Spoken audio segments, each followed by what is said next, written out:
Maripur road 24 कलाकनि खां traffic लाइ बंदि पियल हो। इंतजामिया सां ॻाल्हियूं नाकाम थियण ते मुज़ाहिरीन पुलिस ते पथरा कयो ऐं बिजली फराहमी ताईं एहतजाज ख़त्म करण खां इनकार कयो।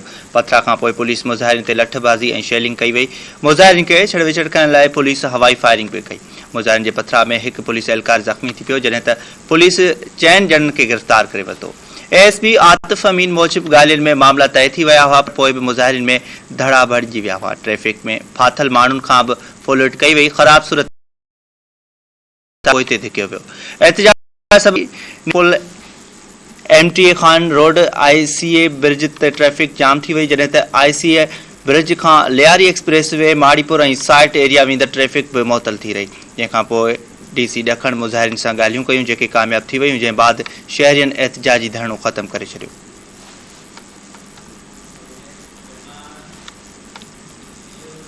सिंध के वडे वज़ीर सैयद मुराद अली शाह तवानाई वारे सूबाई वज़ीर इम्तियाज़ शेख खे हिदायत कई आहे त कराची में वधंदड़ बिजली बहरान ते ज़ाब्तो आणण लाइ कलेक्टर सां ॻाल्हायो वञे। कराची में बिजली जी बंदिश ख़िलाफ़ शहरियनि जे एहतजाज बाद वडे वज़ीर सैयद मुराद अली शाह तवानाई वारे सूबाई वज़ीर इम्तियाज़ शेख सां राब्तो कयो। मुराद अली शाह चयो त कलेक्ट्रिक जे डिघे लोड शेडिंग शहर में अमन अमान जी सूरत हाल पैदा करे रही आहे। हुन चयो त कलेक्ट्रिक पंहिंजो निज़ाम ठीकु करे अवाम केसिताईं ॾुखियाईनि खे मुंहुं ॾींदो। सिंध जे वडे वज़ीर चयो त शहर में बिजली जो बहरान फौरी तौर ते हल कयो वञे। वज़ीर अज़म शहबाज शरीफ़ की सदारत हेठि वफ़ाक़ी काबीना जो इजलास थियो, जंहिंमें अफ़गानिस्तान में ट्रांसपोर्टनि खे 6 महीननि जी मल्टी एंट्री वीज़ा जी जारी करण जो फ़ैसिलो कयो वियो।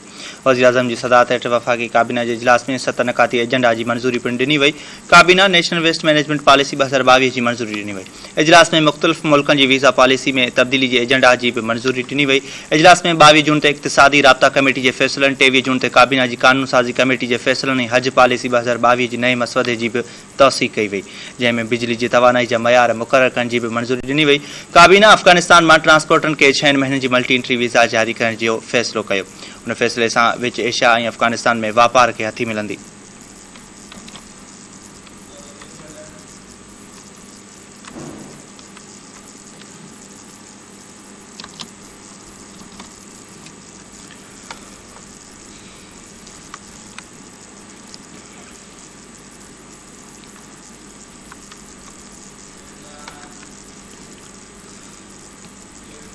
हमज़ा शहबाज के पंजाब के वडे वज़ीर के उहिदे तां हटाइण वारे केस में लाहौर हाई कोर्ट रिमार्क्स ॾिना त असां ॿीहर इलेक्शन जो सोचे रहिया आहियूं।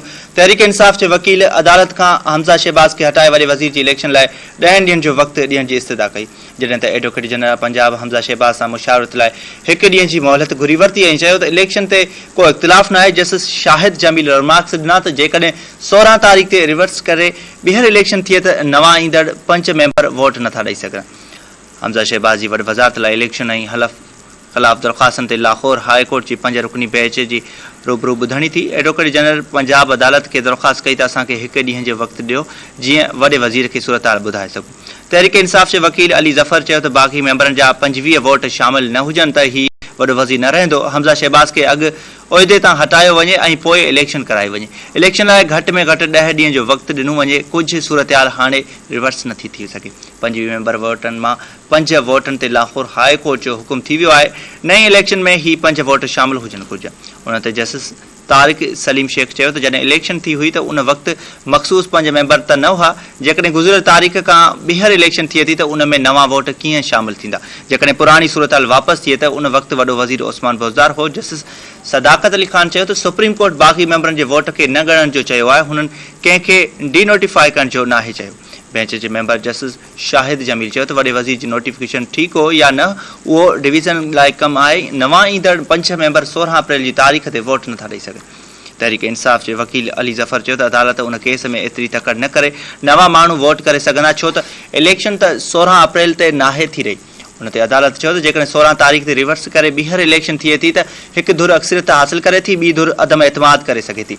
बैरिस्टर अली ज़फ़र चयो त असां 16 तारीख़ ते वापसि वञी नथा सघूं। उहे बाक़ी 25 मेंबर अॼु डिसाइड थी चुका आहिनि। वॾे वज़ीर जा उम्मीदवार उहे ई हूंदा पर वोटर्स नवां हूंदा।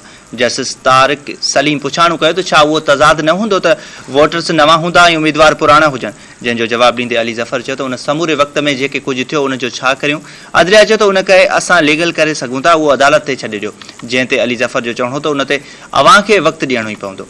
उन मौक़े ते तहरीक इंसाफ़ जे वकील आमिर सईद अदालत खे ॿुधायो त डिप्टी स्पीकर वॾे वज़ीर जी इलेक्शन वारे ॾींहुं पुलिस खे ऐवान में दाख़िल करायो। लाहौर हाई कोर्ट जी इलेक्शन कराइण जे हुकुम ते अमल न थियो। ॿिनि मेंबरनि जे वोट ते टिक लॻी हुई जॾहिं त हुननि वोट ई न ॾिना हुआ। उन ते अदालत पुछाणो कयो त छा अवां तौहीन अदालत जी दरख़्वास्त दाख़िल कई हुई?